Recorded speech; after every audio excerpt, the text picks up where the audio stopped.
Hey my good friend, Sam Haymart with Test Driven TV. Today we are test driving the 2024 Hyundai Sonata Hybrid in the limited trim grade. They've just redesigned it for this year, giving it a fresh face, fresh lines, fresh interior, and it's just something that we must talk about, take for a drive, and see what it's all about.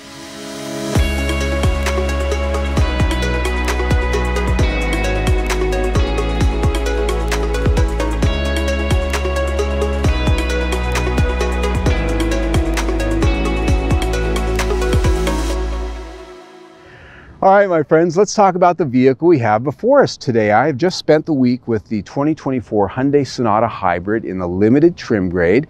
The one we have here, pricing out at about $38,000. This is literally the most you can spend on this car, but for a few little accessories and options that you might be able to pile on at the dealership. But these only come in a couple of variations, the SEL for $30,800 and the Limited here for $38,000 and a few other little numbers. And so it's fully loaded. It's got everything that you can get on this car. Now, this is for 2024 what they call in the industry a strong refresh. That is to say, it's been redesigned, reskinned inside and out, but it is the same car as last year's model mechanically, chassis-wise, under the skin, structurally. They've just given it new sheet metal down the sides, around the front, new front and rear bumpers, a tummy tuck, a facial, whatever you want to call it. And I think it works because the last generation, in my humble opinion, looked a little bit like a catfish. It had big whiskers and it had a face and eyes and a mouth that just kind of reminded me of something that was seafaring, or at least maybe in a river or a lake. Here, catfish is gone. This is square-jawed, masculine, detailed, and it's got a nice bold look. If you look at that nice big piece all the way across, just at the bottom of the hood line, that is an LED signature light that's nice and thin and wide, full width. Just below that in the front, big LED headlamp in those big rhomboid windows. And I say rhomboid, I say origami, triangular. These are all shapes I would use to describe the detailing on Hyundai's latest design language, and I like it. I have to tell you, it's unique. It's like nothing else you're going to find in the marketplace. And when it comes to trims, they've given this a good level of high quality looking trims. Piano black, pretty much all the black plastic you see on the exterior of this car. And then what is bright work is a bit of a satin finish. You can see that particularly here on the window trims. And then obviously piano black is intermingled in there. Wheels on this one are a unique wheel for the hybrid. It's a 17-inch aerodynamically designed alloy, and that is essentially the same wheel you're going to find even on the lower trim grade. At 17 inches, that's what you get on the hybrid. As we come around to the rear three-quarter view, I want to point out how these character lines that come down sort of the shoulder of the side really sort of expand out wider and wider, and just create a sense of movement as those creases move into the rear taillight bar. That is a full-width LED taillight bar that lights up continuously at night, looks very sharp, and right on the outboard shoulder corners you can see these little fins that give it some detail. Those actually are for aerodynamics as well. We're told they help stabilize the air as it comes over the back. Very important in this world. But it is a handsome look. And down in the lower fascia, a lot more detail down there going on as well. Nice and crisp and sharp. It's impressed me how they've been able to update this car front to rear in a way that barely very many signs that there's the previous generation car underneath. There is one thing though, in this window line right here, they did not change the greenhouse one bit from the last design. And to me, when I look at this ovoid window back here, it always just brings back visual memories of a Taurus in the 1990s, or perhaps even a Buick model of that era as well. I hate to say it, but that's just what comes up. It's what comes up. Now to clean all that up, I'll point us up here to the roof. We have a panoramic glass roof on this, full length from the front to the back. The front panel here does open. The rear glass panel back here is fixed. One detail I didn't expect to find here was a power opening trunk lid. Yeah, this is something we normally find only in more luxury oriented cars like maybe the Genesis or Lexus. Here, even in a sort of vanilla ice cream Hyundai, here we have the power opening trunk lid. Works by the key, works by proximity and also by pressing a button inside. Inside the Hyundai Sonata, they've also given this a nice fresh look and design in here, along with a number of new features. Now, the first thing I'll point out is it's very light and bright in here, and that's one of the things I like about Hyundai and a lot of their designs is they're not afraid of using white, especially with details like this pattern on the dash, which sort of appears to be a bamboo wood, but it's obviously not genuine, but it is a nice tasteful texture that goes well with the color combination. Being in the Limited, this is fully featured. These are leather seats that I'm sitting on. They are heated and ventilated up front. They're power seats, both for the driver and the passenger. As such, they're very comfortable. I found sitting in these seats this week to be just a joy, and now that it's warming up in Phoenix, I've got the car on and the air conditioner blowing on me as we sit here and speak. I have also got these seats with the cool air going. Really, the big design element that Hyundai is going to want me to show you is this new curved dual screen cockpit display. Dual 12.3-inch screens, one for the instrument cluster, one for the infotainment system. And while we have seen this design in Hyundais before in the last few years, this is the new curved version that sort of wraps around and just looks a little bit more integrated than just a big slab stuck to the dash. Good controls on the steering wheel. As I look at this instrument cluster, it is customizable. You can do different things with it to not only give yourself different data sets, but you can give it a different look too, depending on how you want it set. And then over here, the infotainment system, which we'll get to separately. Down in the center stack, hard controls, which give you jumps to various parts of the infotainment system, and then a nice touch sensitive screen with knobs for the HVAC. And this works very well. Touch sensitive, sometimes good, sometimes bad. Here it works nicely. Down in the center console, USB ports for connectivity and charging. In this one, a wireless charging pad, and I love a design where the phone can sit there in plain view. It's not hidden somewhere where you have to fish it out. That is my preference when it comes to design, and they've done this well. Because the gear shift selector switch is up here on the steering column. It's a twist type, not my favorite, but because it is there, we've got all this space to work with here in the console. Some would say that's a good thing. As a driver, I just still wish for a traditional shift lever that would somehow be worked in here and still give me everything else that I like. I want my cake and I want to eat it too. Drive mode selector, other buttons, camera switch, and we'll talk about that in a minute. Cup holders off to the side. Storage inside here, quite commendable. This is a nice deep but rectangular box. Sometimes it's a square, sometimes it's rectangular, but not very deep. This is actually almost as large as a rectangular tissue box, but too deep.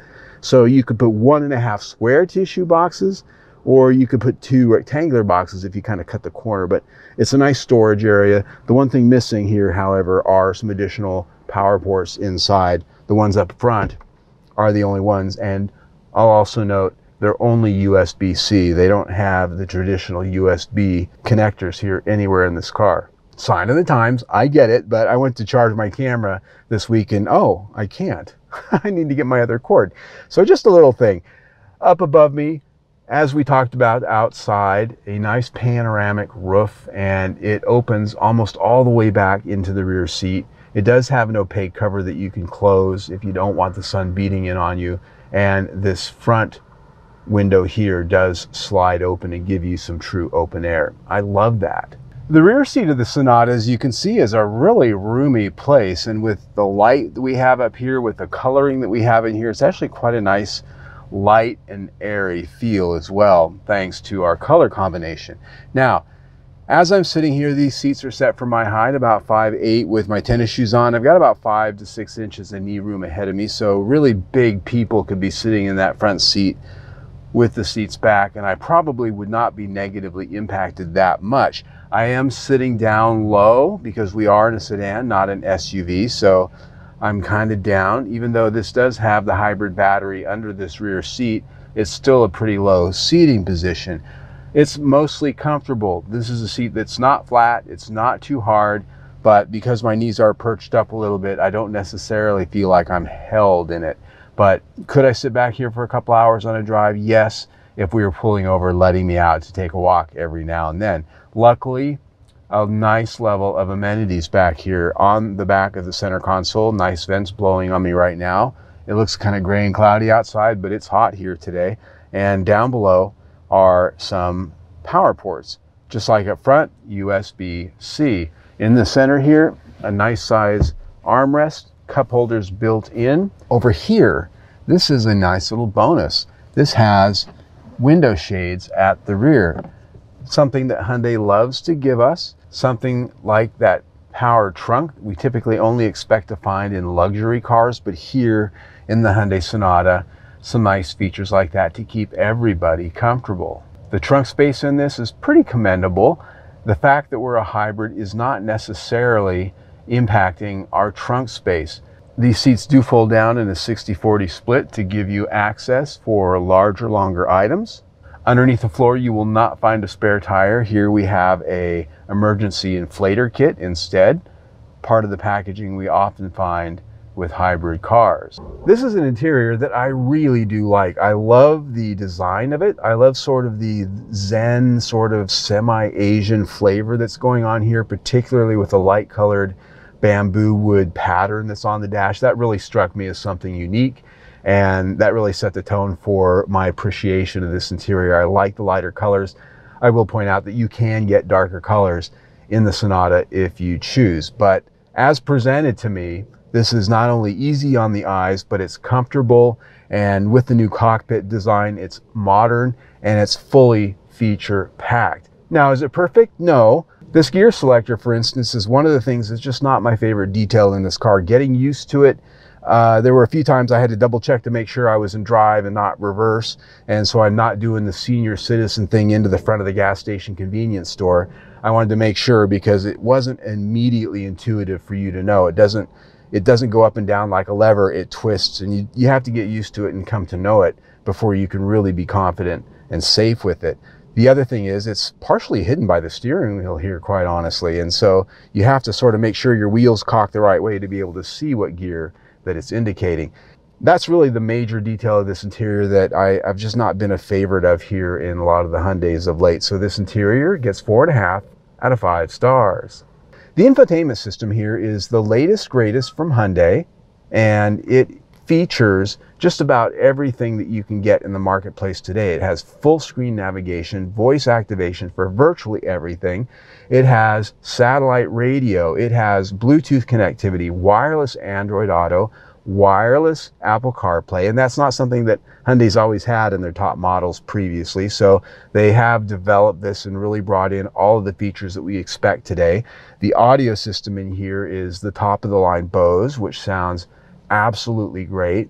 It is a touchscreen. You can control it by using it as a touchscreen. There are thumb controls here on the steering wheel, so you're not locked into just using it one way or the other like some brands. There is no control puck down here because this is within easy reach and it's easy to use navigating around in it. I love that. And there are hard controls down here, a volume knob, a tuning knob, and buttons that allow you to skip menus and go straight to a menu tree where things are, such as your map, one button for that, home, one button for that. You want to go to your media? You've got it. It's quick to navigate and, dare I say, it's safe on the road. Some of the vehicles out there that I test, there's such a level of Swiss cheese and complexity here that you honestly should be stopped when you're doing some of the things here. But getting into the settings for the car, there are infinite ways in which that you can absolutely set this car up the way you want it. And it's just easy. And it's effortless. And that's important, I think, especially when you're behind the wheel. And lastly, this has an excellent 360-degree view monitor. One of the best that I have seen. Not only does it give you a crisp, clear, high-resolution 360-degree view, but it also, in some cases, gives you the alternate view of the car. It shows an icon of the car even with moving wheels so that you can see that you're moving even if you're looking at the screen. And it gives you a three-dimensional representation of where you are in relation to the things around you. This I have found to be enormously helpful for things like parallel parking or backing into a tight parking space with vehicles on both sides, etc. This is one of the best in the business. So all in, I'm very impressed here. This gets 5 out of 5 stars. All right, my friends, let's take a drive. And before we get too far, I want to point out that we are driving out here in eastern Phoenix in the Papago Park area, in case you're looking at the scenery going, where is he? Well, that's where we're at. It's beautiful here and some nice roads to really get the feel of a car on. So the hybrid Sonata, what does it have under the hood? It's a 2-liter 4-cylinder engine mated to a 6-speed automatic transmission, and between the engine and the transmission is a powerful electric motor. In total, it has 192 horsepower, and this car also has front-wheel drive. In fact, it only comes in front-wheel drive. One of the benefits of this particular powertrain configuration is that because it is a traditional automatic transmission, it has a traditional driving experience. A lot of hybrids have an electronic variable transmission, a 2-motor system like Toyota and some of the others, and they tend to have a completely different feel and driving character.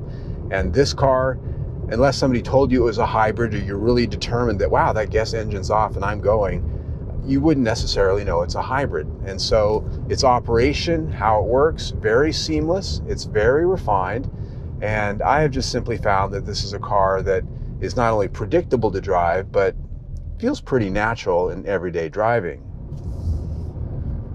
So if you watch my videos, you know the question I always like to ask is, how does it go? So we're going to come to a complete stop.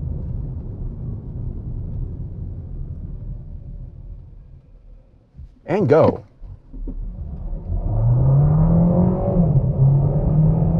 Sounds good. Can feel those shifts, and 60. It is a traditional feeling hybrid. The transmission shifts gears and it's got a nice refined personality to it.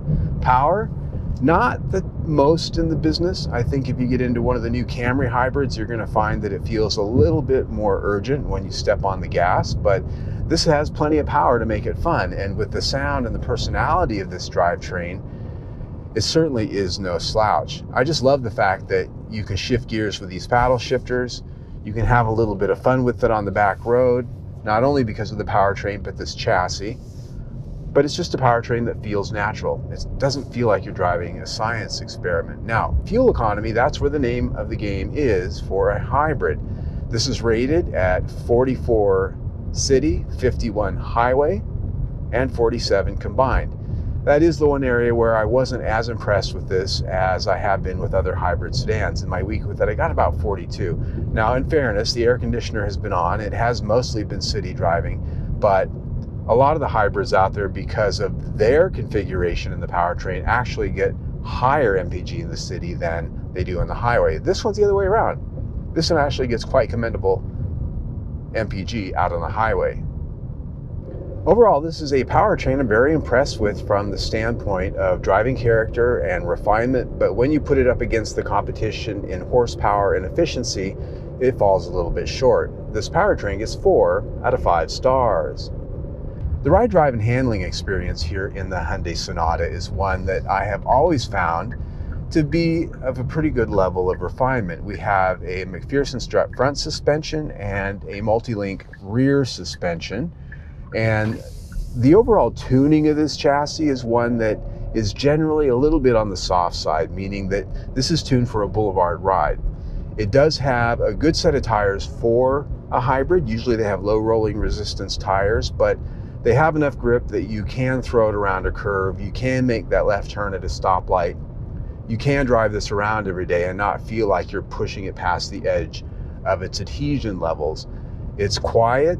Road noise is about average, 60.5 on our 70-mile-an-hour test, and wind noise very low. It's a pretty aerodynamic car. The one thing I would say is that over speed bumps and maybe going in and out of driveways, things like that, I do find that the suspension does tend to give way a little more than some of the others. It's a little bit more on the soft side. If you're looking for that nice, comfortable Buick-like ride, this has it. Steering feel is pretty light and precise, and it's pretty immune to crosswinds for the most part. So living with it every day, this is a sedan with a reasonably quiet ride, both on the highway and around town, but if you start pushing it hard, you do find the edges of its limits pretty fast. This chassis gets 4 out of 5 stars. Okay, we have had a good look at it inside now. We've taken it for a drive and we talked about the bells and whistles, all the particulars, what it's like to live with, how it performs, is it comfortable or not? And so that gets us to the last part of the conversation, which is it worth the money? Is it competitive out there in the marketplace? Well, first of all, there aren't that many competitors that you can really go sort of head to head out there with. There is the Toyota Camry hybrid, which just got redesigned for 2025. There is the Honda Accord hybrid, which is also a pretty fresh and a pretty good choice in the marketplace. And there's others, but not very many, right? So when we look at what are you going to get for your money, Hyundai's recipe has always been give them a lot of stuff. And when you sit in this car and you spend time with it, you find out that we've got things like the panoramic moonroof. You've got power everything inside. You've got the top of the line audio and infotainment system. You've got very high quality trims inside and out, and the actual build quality of this car is quite good. Not a lot of people out there still think Hyundai's kind of a cheap car, and that's just not the case anymore when it comes to quality and build quality. And that gets us to warranty, 10 years, 100,000 miles powertrain, and that also covers the battery. It covers anything to do with the hybrid system. And then the bumper to bumper part of that is 5 years, 60,000 miles. Those two elements right there far exceed anything you can get from any of the competitors in this segment, period. And so where are the areas where it's maybe not as competitive? Well, horsepower, not the top of the game when it comes to other hybrid sedans in the market. And this is only available in front wheel drive. The Toyota Camry, for instance, the hybrid, well, it only comes in hybrid for 2025 and forward. You can get that with all wheel drive. And so a lot of people need that. And so if you just need front wheel drive, you're not looking for the most power, and honestly not the most in the way of efficiency, because this isn't the top performer in the segment, but it's still quite good. You know, low to mid 40s is nothing to sneeze at. This is a car that if you really like the design, if you really like the look and feel of it, you're not going to be seeing yourself coming and going. All the other cars out there in the segment look completely different. They feel different, the interior design, colors, everything. So this is, in a way, kind of a unicorn. And that gets us to the last part, is that the value here, I put value at 4.5 out of 5 stars because of all those things we just sort of rattled through. When you put that in with everything else we've already talked about, we're at 4.4 out of 5 stars for a total review score. Very good, very good. Yeah, so I'm just most impressed with the fact that for a mild, well, a strong refresh, this looks like a completely new car inside and out, maybe except for this part right here. So yeah, I like it. Take it for a drive, check it out. Yeah, so if you like what we do, see our latest video right there, but better yet, subscribe to our YouTube channel. And you can do that right there. Either way, stay tuned.